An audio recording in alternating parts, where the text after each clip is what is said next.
Alden Richards, nagsalita na sa estado ng relasyon kay Catherine Bernardo. Sinagot na ng pambansang Bay Alden Richards ang mga katanungan ng mga netizens sa kung ano ba talaga ang real score nila ng aktres na si Catherine Bernardo matapos lumabas ang mga balita na di umano'y pinopormahan ng aktor ang aktres.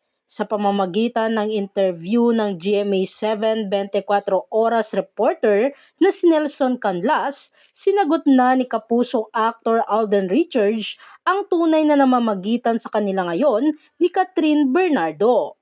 Kumalat ang mga bulong-bulungan sa social media matapos sorpresahin ng aktor si Catherine Bernardo sa kanyang post-celebration birthday party na kung saan may dala itong bouquet of flowers. Ang ikinagulat pa ng mga netizens ay matapos mabalitaan na nag-hire pa si Alden Richards ng isang sasakyang panghipapawid para lang makarating agad sa selebrasyon ng aktres. Nakita din ng ilang beses magkasama ang dalawa ngunit may mga netizens na rin ang nagsabi na kaya siguro laging magkasama ang dalawa dahil na rin sa gagawin nilang pelikula. Paglilinaw ni Alden, ngayon di umano ay nananatili pa rin silang magkaibigan ni Catherine Bernardo simula pa man noong nagkaroon sila ng pelikulang Hello Love Goodbye.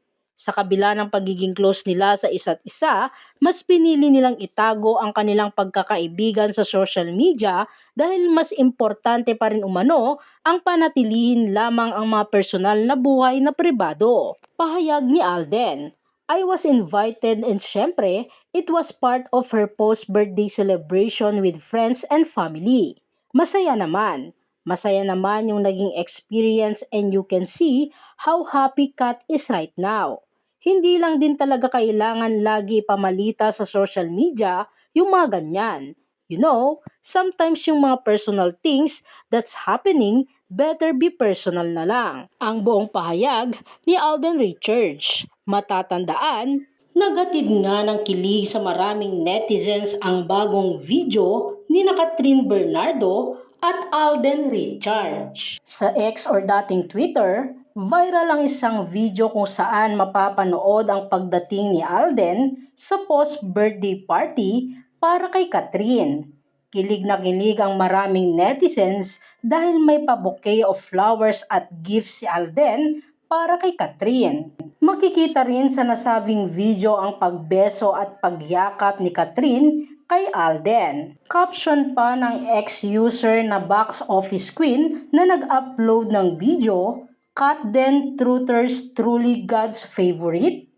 Alden attended a post-birthday surprise for Catherine, bringing a bouquet of red roses and a special present. Sa isa pang hiwalay na post, ibinahagi naman ng nasabing user ang video ni Catherine at Alden na magkayakap habang kinukunan ng litrato.